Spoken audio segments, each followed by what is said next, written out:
Marina Fano, and welcome to vlog number 12. My name's Howard. My name's Lynn. And this is Gardening on the Kaipara. And we are celebrating the first year of doing the vlog, which I never thought I'd be doing. And it's pretty much to the day that I made the New Year's resolution to actually do the vlog. So we thought it would be good to do a bit of a chat and a bit of a kind of review of the year and how it's been. We should drink to that. We should drink to that. Chin chin, cheers. Yes. So it's been, in some ways, the year feels like it's gone really quickly. Certainly when it comes to doing the vlog, I'm like, oh my goodness, it's getting towards the end of the month already. I need to make sure that I'm getting organised. And the garden seems to have come on immensely in that time. Yeah. When we think back to what it was like this time last year. So one of the things that we had at this time last year was our daughter's wedding was coming up, and we needed to make sure that the whole garden was ready for that, as the wedding was going to happen here. And we were also kind of aware that that was going to make a big change to all the garden, and you were saying it'd be really good to kind of note it. Yeah.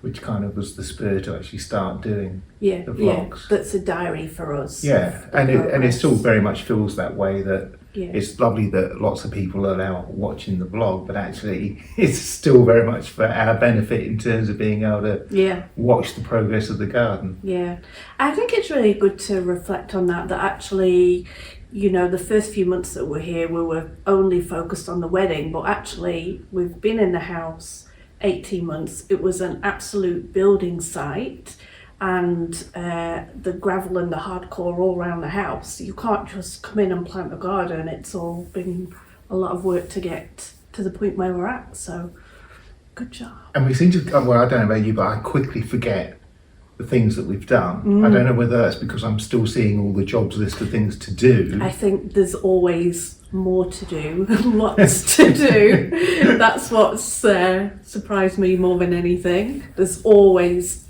a ton of things to do. There's been like moments in time where the grass has been cut, everything's weeded, the beds look beautiful, things are growing. There's been like one day where it looks immaculate, and then within a few days the weather has done something, or it's been sunny and the weeds have grown, or the lawn was cutting again. It's been like, it's not something that you can sit down, it's not like a painting that you finish and sit down and look at. It's a lot of work, which is you, Howard, that's done that, so good job. Thanks, babe. I mean it's a joyous place to do the work. I mean, that's true. I'm not sure whether people realise, but at the end of the vlog I always have a sunset on, and that sunset that's been filmed is always in the month that the vlog relates to. And I tend to do the work in the garden towards that time of the day, so I get to watch the sun setting.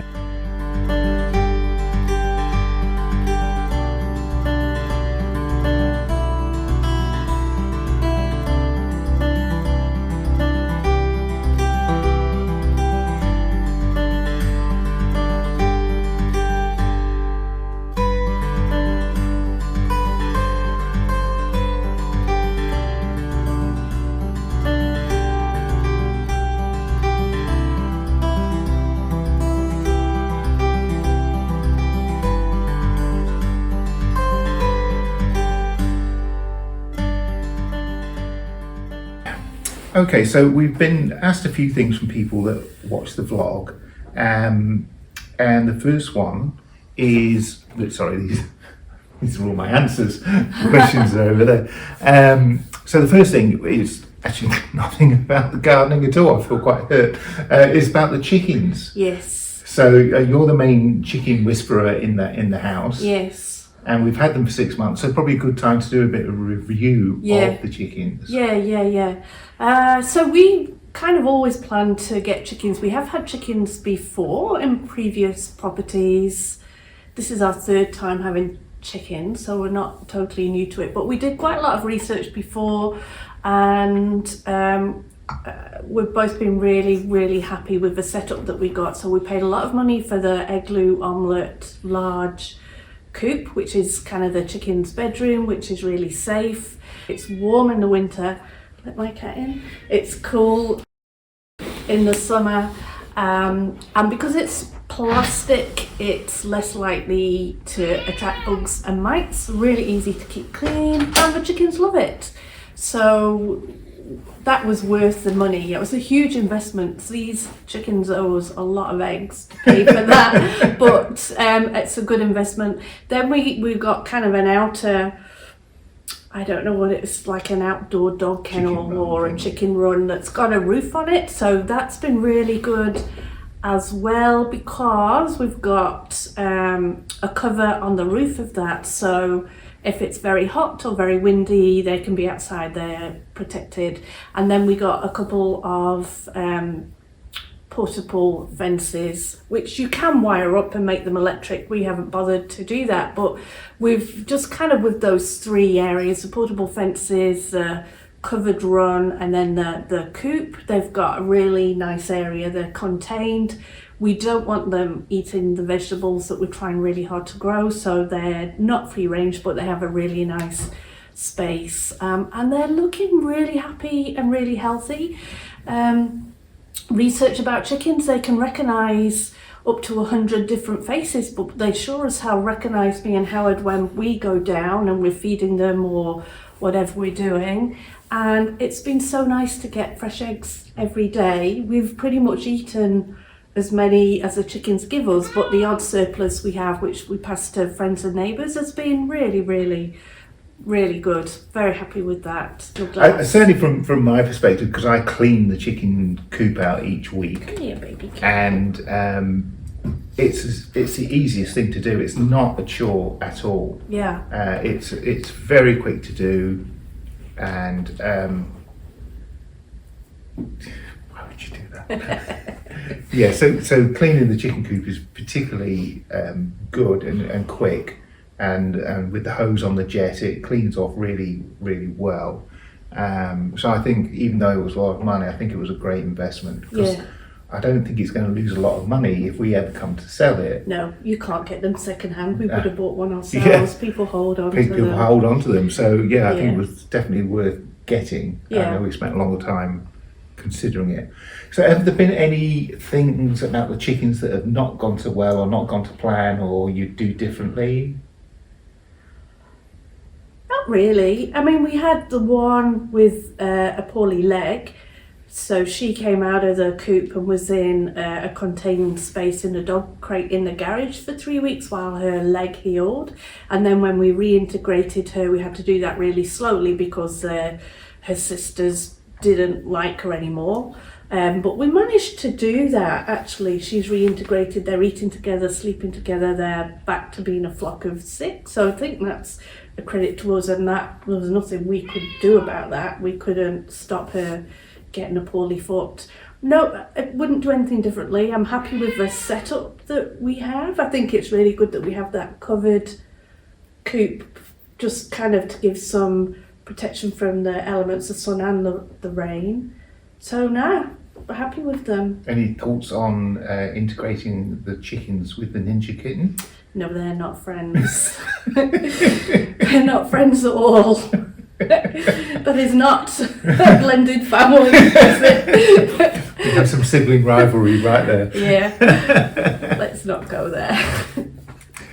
I've been surprised at how much I've enjoyed them. Yes. I find them really fascinating when I'm going and cleaning. They're wanting to know what I'm doing, and yeah, they're very curious and have so much more personality than I kind of thought that they would do. Yes, yeah, they are. They're very funny, comical creatures.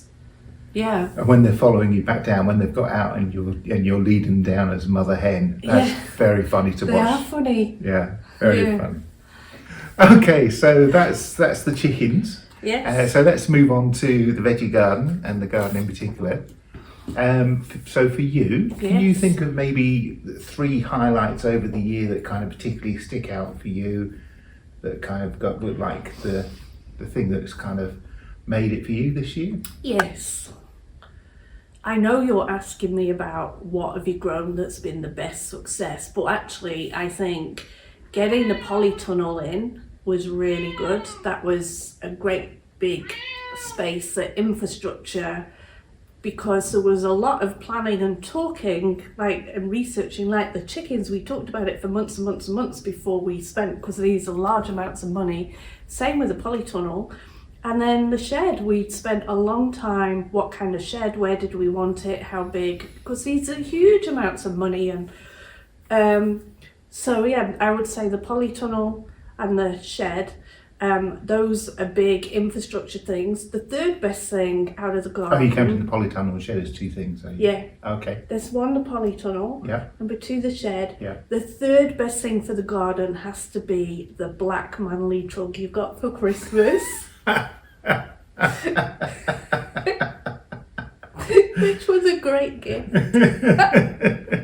But in terms of gardening, what's been 3 success out the garden?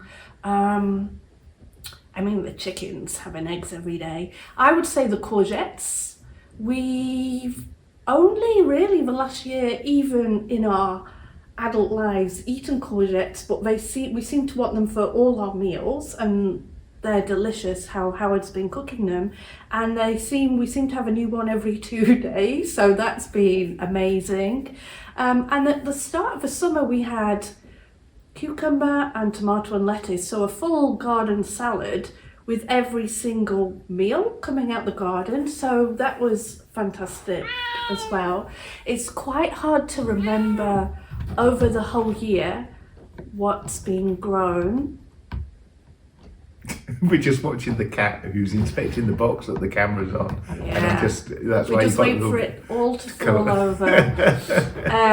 What was I going to say? Yeah, I struggled to remember what did we have last month and the month before and the month before. We had so much beetroot, carrots, broccoli, potatoes, swedes. We had the watermelon and pumpkin at the start of the year.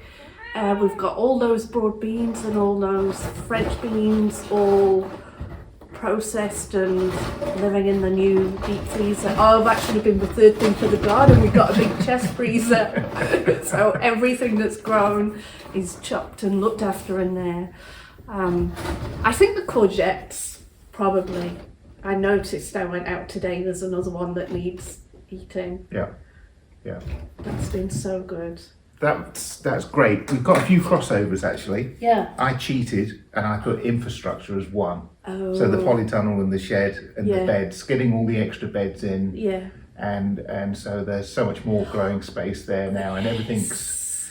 I think, that's a really good point. I've gone the shed as each item, but those... Have you got about 20 beds up on the top now? 17, I think. From however many when you first were in the cabin 2 years ago or 3 years ago.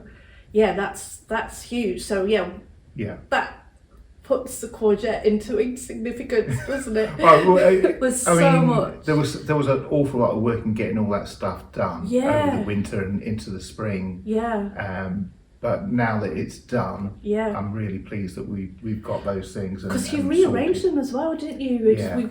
And now they're all uniform and they're all in line, so it's easier to mow and keep them tidy. So that's had its... That's massive. I mean, it's been really great to do that, but the downside of doing that was that the beds are no longer kind of established beds, they're all new beds, so the nutrition in them and the amount of soil in them is back to being very little. Right. So that's going to take some time to build up again. Okay. So we'll, getting the manure in and building those up. So what that's also meant is I've had to be feeding them with liquid feed and stuff pretty much every week. Yeah. Whereas normally you do it maybe once a fortnight or even just once a month. Yeah. Because there's barely any nutrition in the soil, I've had to be doing that, and even then I've struggled. I think. So I cheated. I put that as one, and the second one you've touched on as well, which is kind of the new meal and veggies that we've had. Yeah. So there's been quite a few things that we've never really bothered with, like the courgettes, because even this week they were like $6 a kilo. Wow. And we would never just buy those because, but as just have them so many in the garden. It's become a staple for us. Yeah. And I love our omelettes at lunchtime with grated courgette and the cream cheese and the tomatoes. Yes. With the 3-egg omelette. It's just lovely, and it's all out of the garden. Yes. So that, and also the kind of the ratatouille that we've been having. Yeah. And the broad beans on the toast. So we've been having all these like really, really nice lunches and dinners. Yeah. Which we didn't have before. No, we didn't. That's been really cool to have these new veggies coming into our diet that we just didn't bother with before. Yeah. So that's number 2. Yep. And my third one was the melons. Yeah. No, I love melons anyway. Yeah, so you do. the fact that we were able to grow some and they were edible. Was to me just made me so happy. And the melon testing that we did, I know not many people watched it, but I thought that was hysterically funny. Yeah. We had a great time doing that, and they tasted so good because we hadn't tasted them before we did the testing. Yeah, we were a bit scared, weren't we? We were kind of like, oh, this is going to be not great. And then we both bit into the first one. We both looked at each other and laughed because it was really good. It was. So it surprised both of us.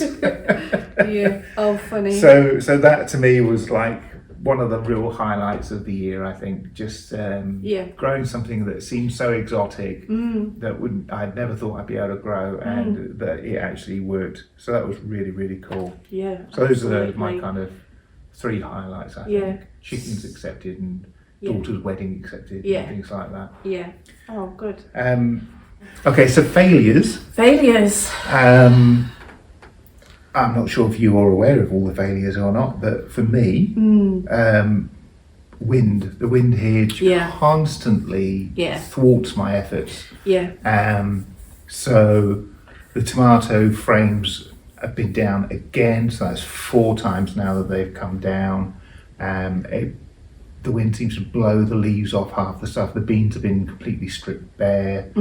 It's just a constant thing trying to work around it, because you can never beat it. Yeah. And then I'm constantly thinking about how can I do this, how can I do that, and actually going out there today, the whole veggie garden almost looks like a bomb site, and it kind of feels like I'm starting again fresh. Yeah. Which in England would be a problem because you're towards the end of the season and it's like whatever. You're too late. But at least over here, it kind of feels like that doesn't matter so much. I just put fresh ones in and they'll go through till later in the year. And it's like a new year, fresh start. Yeah. Put it behind you. Don't get too downbeat about the fact that all your hard work seems to have got blown off down the road. So that's been pretty difficult for me. And also, the other thing that's really seems to hit is blight. I've had early blight on the tomatoes, and that's just worked its way through all of them. The black crim seems to be okay at the moment, and the sweet 100, which are the kind of little cherry red ones. But everything else seems to be pretty much wrecked. So that's pretty gutting. Yeah.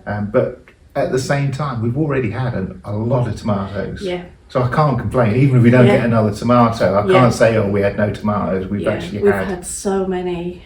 And it's been great from that perspective. But need to want to try and avoid that next year. Don't know how, but that's definitely been a fail. Yeah. And the third one I've got here is my seeds. So you might think that they've been fine because we've had so many things in the garden and so forth, but actually things like the peppers, I tried to start with pepper seeds 3 times and didn't have any success at all. And then I found out that and it doesn't say this on the seed packet, which is where I get frustrated because I don't know. I kind of expect the seed packet to tell you what to do. Yeah. But you're supposed to soak them overnight in water before you put them into the seed trays. Yeah. As soon as I did that, I got like 10, 12 seeds germinated. Same with a whole load of the flowers. I did 2 or 3 attempts and got nothing. And then I watched a lovely lady who's got a channel. She's down in Waitaka's gumboot gardener, and it was April, and she said she was having growing the same flowers as I was. She said, "Oh, I put these in the fridge for a couple of months beforehand because they're supposed to be really good. They're supposed to get really cold before they'll germinate." And again, nothing on the seed packets about that. So what I did was I banged them into the chest freezer overnight. Yeah. Next day, did them. They all came up after 3 times of nothing coming up, and me thinking, what? So there's you have that. to Google everything before you Really you do frustrating. it. But yeah, if you buy a packet of seeds, you think that would be on the packet with directions. Yeah. That is frustrating. I knew that a little bit about your seeds, but not to that level. So there was quite a few of those. Yeah. And then by the time they germinated, it was so late into the spring that they've been kind of difficult since then to move on. So those have kind of been my yours. top fails that sit in my mind. I don't know if there's anything that you were aware of.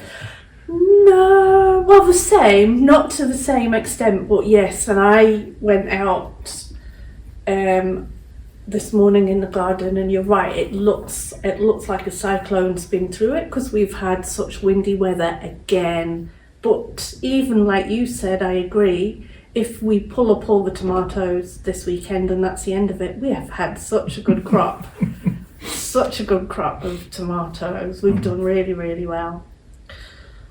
Well, there we go, babe. That's the end of the first 12 months. All right. All right. Let's have a cheers. Cheers to that. Cheers to the next 12 months or 25 years. Thanks everyone for watching over the last 12 months. It's really amazing to see how many people view the channel. Not what I expected at all.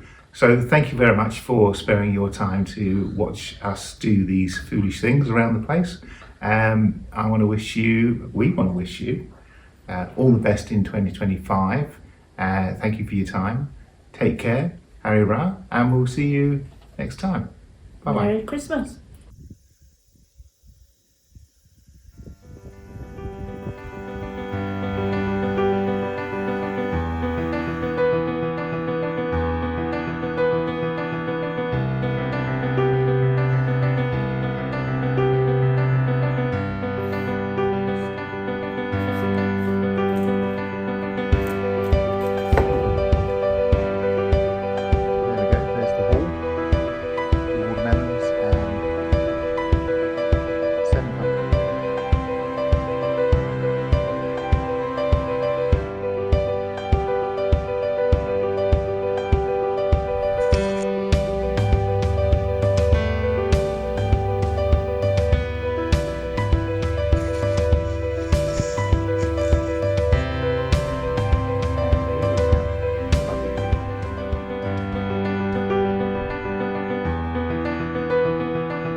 Just thought I'd quickly just dive in and show you that in the hobby top. Rain's really coming in now. It's not nice out there, which is why I've got